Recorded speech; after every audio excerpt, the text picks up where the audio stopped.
Hello friends, नमस्कार। Welcome to my channel. बहुत बहुत स्वागत है आप लोगों का हमारे चैनल स्टडी जीके पर। तो कल हम लोगों ने किया था 53 क्वेश्चन। ठीक है, हमारा सीरीज जो चल रहा है वो 1000 क्वेश्चन का चल रहा है। ठीक है, 1000 क्वेश्चन इसमें मैं कराऊंगी। तो यहाँ पर आज का हमारा पहला क्वेश्चन है कि 54 नंबर क्वेश्चन है कि किस बैंक को अंतिम उपाय के ऋणदाता के रूप में जाना जाता है। ठीक है, किस बैंक को अंतिम उपाय के ऋणदाता के रूप में जाना जाता है? तो भारतीय रिजर्व बैंक ऑफ इंडिया को जाना जाता है, आरबीआई को। किसको? आरबीआई को। नेक्स्ट है, भारत के नए संसद भवन में प्रतिस्थापित किए गए सेंगोल को अतीत के किस साम्राज्य में प्रतीक के रूप में देखा जाता था, है ना? तो प्रतीक के रूप में किसे देखा जाता था, ये बात पूछी जा रही है। तो ये देखा जाता था, एक सेकेंड, तो ये देखा जाता था चोल साम्राज्य के। किसके? चोल साम्राज्य के। नेक्स्ट देख लेते हैं। नेक्स्ट है कि किस देश के नाम का अर्थ 40 जनजातियों का देश है? तो किस देश के नाम का अर्थ 40 जनजातियों का देश है? तो ये है किर्गिस्तान का। नेक्स्ट है कि उत्तरी अमेरिका में स्थित विश्व की सबसे बड़ी ताजे पानी की झील कौन सी है? ठीक है, तो उत्तरी कहाँ पर स्थित है? उत्तरी अमेरिका में स्थित है। ताजे पानी की झील की बात हो रही है, तो ये लेक सुप्रियर झील। कौन सी है? लेक सुप्रियर झील है, जो कि विश्व की सबसे मीठे और ताजे पानी की झील है। नेक्स्ट क्वेश्चन देख लेते हैं। नेक्स्ट है, भारत और चीन के बीच सीमा रेखा का क्या नाम है? भारत और चीन के बीच जो सीमा रेखा है उसका नाम क्या है? तो मैक-मोहन रेखा है। क्या है? मैक-मोहन रेखा है। नेक्स्ट देखते हैं। नेक्स्ट है हमारा कि 11 मई 1857 को सिपाहियों द्वारा किसे हिंदुस्तान का सम्राट घोषित किया गया था? तो 11 मई 1857 को जो सिपाहियों द्वारा हिंदुस्तान का सम्राट घोषित किया गया था वो बहादुर शाह जाफर को घोषित किया गया था। बहादुर शाह जाफर द्वितीय को क्या किया गया था? घोषित किया गया था। ठीक है, बहादुर शाह जाफर द्वितीय को क्या किया गया था? घोषित किया गया था। नेक्स्ट देख लेते हैं। नेक्स्ट है कि किस राजवंश को चार मीनार के निर्माण का श्रेय जाता है? तो कुतुबुश शाही राजवंश को जाता है। किसको जाता है? कुतुबुश शाही राजवंश को जाता है चार मीनार के निर्माण का श्रेय। नेक्स्ट क्वेश्चन है कि ओजोन वायुमंडल की किस परत में मौजूद है? तो ओजोन जो है वो वायुमंडल के समताप मंडल में क्या है? उपस्थित है, मौजूद है। नेक्स्ट है, भारतीय राष्ट्रीय कांग्रेस की प्रथम महिला अध्यक्ष कौन थी? तो भारतीय राष्ट्रीय कांग्रेस की प्रथम महिला अध्यक्ष कौन थी? वो थी एनी बेसेंट थी, प्रथम महिला एजेंट। ठीक है, तो फ्रेंड्स किसी भी एग्जाम की तैयारी आप कर रहे हैं तो ये सेशन बहुत ही महत्वपूर्ण है। ठीक है, तो उसके लिए आप मेरे सेशन से जुड़े रहिए। ठीक है, और जो लोग नए आए हैं चैनल पे उस चैनल को सब्सक्राइब कीजिए। ठीक है, और जो भी सेशन होते हैं उनको शेयर कीजिए।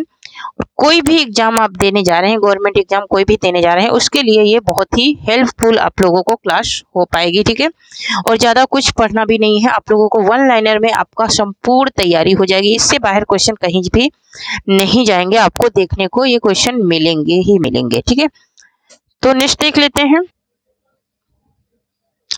नेक्स्ट है कि स्वामी विवेकानंद ने संयुक्त राज्य अमेरिका के किस शहर में 1893 में अखिल विश्व धार्मिक सम्मेलन धर्म संसद में भाग लिया? तो ये शिकागो में लिया था इन्होंने। कहाँ पर? शिकागो में। नेक्स्ट देख लेते हैं। नेक्स्ट है कि भारत के किस शहर में अटाला मस्जिद स्थित है? तो भारत के किस शहर में अटाला मस्जिद है? तो ये है जौनपुर में। कहाँ पर है? ये जौनपुर में है। नेक्स्ट देख लेते हैं। नेक्स्ट है, पंचायती राज संस्थाओं के अस्तित्व के लिए भारत की संसद द्वारा 73वां और 74वां संवैधानिक संशोधन कब पारित किया गया? तो ये पारित किया गया था दिसंबर 1992 में। कब पारित किया गया था? दिसंबर 1992 में पारित किया गया था। नेक्स्ट देख लेते हैं। नेक्स्ट है कि भारतीय संविधान के किस संशोधन के तहत सिक्किम भारतीय संघ का 22वां राज्य बनना था? तो ये सिक्किम किस संविधान संशोधन के तहत सिक्किम भारतीय संघ का 22वां राज्य बना था? तो ये बना था 36वां संशोधन 1975 में। 36वां संशोधन 1975 में ये बना था। नेक्स्ट देख लेते हैं। नेक्स्ट है कि राजभाषा से संबंधित अनुच्छेद कौन सा है? राजभाषा की बात हो रही है कि राजभाषा से संबंधित अनुच्छेद कौन सा है? तो राजभाषा से संबंधित अनुच्छेद है 343। नेक्स्ट है कि खानवा का युद्ध मुगल साम्राज्य के बाबर और किस राजा के बीच लड़ा गया था? तो ये राणा संगा के बीच लड़ा गया था। खानवा का युद्ध जो था वो बाबर और राणा संगा के बीच लड़ा गया था। नेक्स्ट देख लेते हैं। नेक्स्ट है कि तुजुक ए जहांगीर, क्या पूछ रहा है? तुजुक ए जहांगीरी मूल रूप से किस भाषा में लिखी गई थी, है ना? तो तुजुक ए जहांगीरी जो पुस्तक है ये लिखी गई थी फारसी भाषा में। किस में लिखी गई थी? फारसी भाषा में लिखी गई थी। नेक्स्ट है कि वायुमंडल के अध्ययन को क्या कहा जाता है? तो वायुमंडल के अध्ययन को क्या कहा जाता है? मेटियोलॉजी कहा जाता है। ठीक है, क्या कहा जाता है? मेटियोलॉजी कहा जाता है। नेक्स्ट है कि तुगलकनामा के रचनाकार का नाम क्या है? तो तुगलकनामा किसने लिखा है? अमीर खुसरो ने लिखा है तुगलकनामा। नेक्स्ट देख लेते हैं। नेक्स्ट है कि भारतीय संविधान के कौन से अनुच्छेद धर्म की स्वतंत्रता की गारंटी देते हैं? कौन सा अनुच्छेद है जो धर्म की स्वतंत्रता की गारंटी देते हैं? तो अनुच्छेद 25 से 28 जो है ये धर्म की स्वतंत्रता की गारंटी देते हैं। नेक्स्ट है कि राम कृष्ण मिशन किसके द्वारा स्थापित किया गया था? तो ये स्वामी विवेकानंद के द्वारा स्थापित किया गया था। नेक्स्ट क्वेश्चन है कि प्रसिद्ध महाकालेश्वर मंदिर किस नदी के किनारे स्थित है? तो महाकालेश्वर मंदिर जो है वो छिब्रा नदी के किनारे स्थित है। नेक्स्ट देख लेते हैं।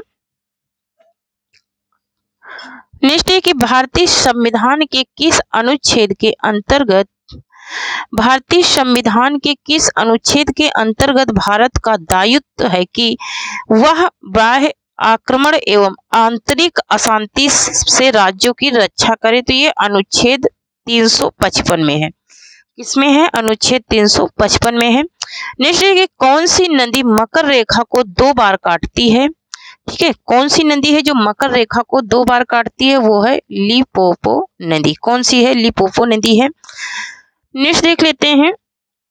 यहाँ पे सारे क्वेश्चन आपको सिलेक्टेड ही मिलेंगे। ठीक है, और जो क्वेश्चन सबसे ज्यादा पूछे जाते हैं वही क्वेश्चन मैं यहाँ पर आप लोगों को वन लाइनर में करा रही हूँ। तो यहाँ पर देखिए नेक्स्ट है कि विश्व की सबसे लंबी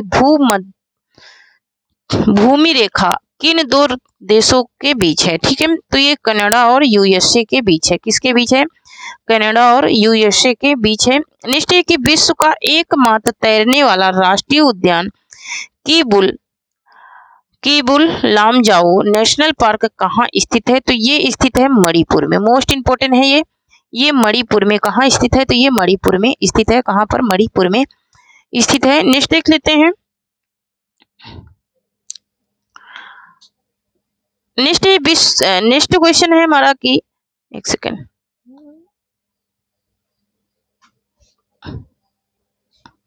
नेक्स्ट है कि भारतीय संविधान की प्रारूप समिति के अध्यक्ष कौन थे? तो भारतीय संविधान के प्रारूप समिति के अध्यक्ष थे BR अम्बेडकर थे। तो जो मैंने कंटेंट में संविधान पढ़ाया है, ठीक है, अनुच्छेद और संविधान, वो क्लासे देखिए, वहां से आप लोगों को बहुत ही ज्यादा लाभ मिलेगा। ठीक है, नेक्स्ट देख लेते हैं। नेक्स्ट है कि किस मौलिक अधिकार का तात्पर्य मानव के व्यापार, बेगार और अन्य प्रकार के बलात् श्रम पर प्रतिबंधित है? ठीक है, तो ये शोषण के विरुद्ध अधिकार पर, कहां पर है ये? शोषण के विरुद्ध अधिकार पर है। नेक्स्ट देख लेते हैं। नेक्स्ट है कि राज्य मानवाधिकार आयोग के कर्मचारियों और अधिकारियों की नियुक्ति कौन करता है? तो ये राज्य के राज्यपाल करते हैं। कौन करते हैं? राज्य के राज्यपाल करते हैं। नेक्स्ट देख लेते हैं। नेक्स्ट है हमारा कि एक सेकेंड,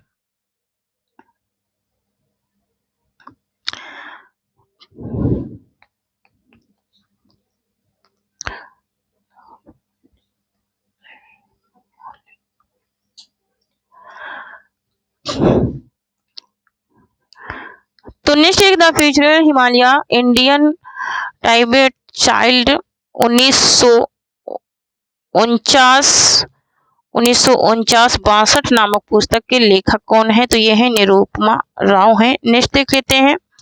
नेक्स्ट है कि उच्चतम न्यायालय का उल्लेख संविधान के किस अनुच्छेद में किया गया है? तो ये 129 में किया गया है। नेक्स्ट देख लेते हैं। नेक्स्ट है कि भारतीय संघ के पदाधिकारियों को मिलने वाले वेतन, भत्ते तथा पेंशन आदि का उल्लेख संविधान की किस अनुसूची में है? तो ये दूसरी अनुसूची में है। नेक्स्ट है कि संविधान के किस भाग में राजभाषा का उल्लेख किया गया है? तो भाग 17 में राजभाषा का आयोग किया गया है। नेक्स्ट क्वेश्चन देख लेते हैं। नेक्स्ट है हमारा कि जब कोई वस्तु पृथ्वी से चंद्रमा पर स्थानांतरित किया जाता है तो द्रव्यमान पर क्या प्रभाव पड़ता है? तो अपरिवर्तित प्रभाव इसमें पड़ता है। नेक्स्ट है कि द बैचलर आर्ट्स नामक किताब के लेखक हैं? तो R.K. नारायण है द बैचलर आर्ट्स किताब के लेखक। नेक्स्ट है कि भारत ने मंगलयान का सफल परीक्षण किस लॉन्च वाहन के द्वारा किया?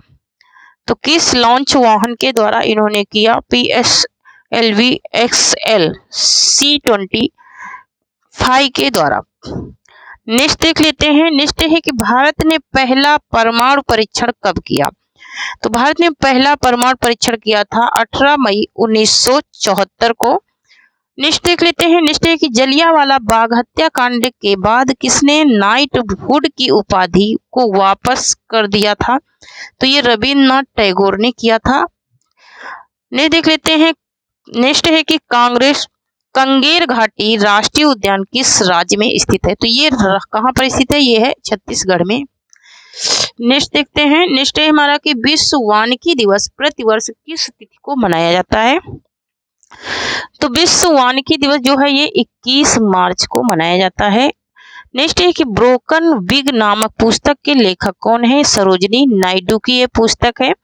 नेक्स्ट देख लेते हैं। भारत में जंगली गधे प्राकृतिक निवास स्थान कहाँ पर है? तो कच्छ के रण में है। ये कहाँ पर है? कच्छ के रण में है भारत में जंगली गधों का निवास स्थान। नेक्स्ट देख लेते हैं। नेक्स्ट है हमारा कि पंचायत चुनाव कराने हेतु निर्णय किसके द्वारा लिया जाता है? तो ये राज्य सरकार के द्वारा लिया जाता है। किसके? राज्य सरकार, स्टेट गवर्नमेंट के द्वारा। ठीक है, तो यहाँ पर देखिए नेक्स्ट है कि कुबल उल इस्लाम मस्जिद का निर्माण किसके द्वारा किया गया? ये कुतुबुद्दीन ऐबक के द्वारा किया गया। किसके द्वारा? कुतुबुद्दीन ऐबक के द्वारा किया गया। नेक्स्ट देखते हैं। नेक्स्ट क्वेश्चन देख लेते हैं। नेक्स्ट है कि भारत के किस मुख्य न्यायाधीश को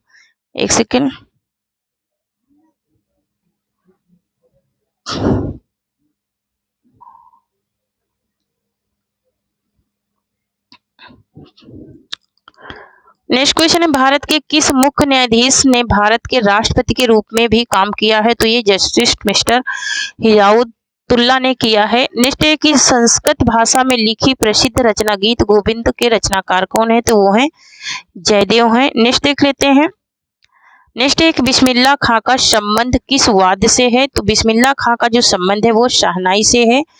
नेक्स्ट देख लेते हैं। नेक्स्ट है हमारा कि किस स्थान पर भारतीय थल सेना के पूर्वी कमांड का मुख्यालय स्थित है? ठीक है, तो किसकी बात हो रही है? भारतीय थल सेना की बात हो रही है, तो ये कोलकाता में स्थित है। नेक्स्ट देख लेते हैं। नेक्स्ट है कि संविधान सभा को संविधान बनाने में कितना समय लगा? संविधान सभा को संविधान बनाने में कितना समय लगा था? तो 2 वर्ष 11 महीने 18 दिन का समय लगा था। इंपॉर्टेंट क्वेश्चन है। नेक्स्ट है कि कौन सा दिन विश्व ओजोन दिवस के रूप में मनाया जाता है? तो 16 सितंबर को ओजोन दिवस के रूप में मनाया जाता है। नेक्स्ट देख लेते हैं। नेक्स्ट है कि इकोनॉमिक्स हिस्ट्री ऑफ इंडिया के लेखक कौन है? इकोनॉमिक्स हिस्ट्री ऑफ इंडिया के लेखक कौन है? तो रमेश चंद्र दत्त हैं। नेक्स्ट क्वेश्चन देख लेते हैं। नेक्स्ट है कि भारतीय संविधान में समवर्ती सूची किस देश के संविधान से ली गई है? तो समवर्ती सूची जो ली गई है वो ऑस्ट्रेलिया से ली गई है। कहाँ से ली गई है? ऑस्ट्रेलिया से। नेक्स्ट है कि क्वाशिरियोकोर तथा मरास्मस रोग किसकी कमी से कमी के कारण होते हैं, तो ये प्रोटीन की कमी के कारण होते हैं। किसके कारण? प्रोटीन की कमी के कारण होते हैं। तो थैंक यू फ्रेंड्स, आज के लिए इतना ही। तब तक के लिए जय हिंद, जय भारत। जो लोग सेशन में आज नए आए हो उस चैनल को सब्सक्राइब जरूर कीजिए और सेशन को शेयर कीजिए। और इसके आगे के क्वेश्चन मैं कल फिर से कराऊंगी। 105 से 106 से कल स्टार्ट करूंगी, ठीक है। तो ये 1000 का पूरा हमारा कंटेंट है, यहाँ से आपको 1000 क्वेश्चन मिल जाएंगे, ठीक है। थैंक यू, जय हिंद, जय भारत।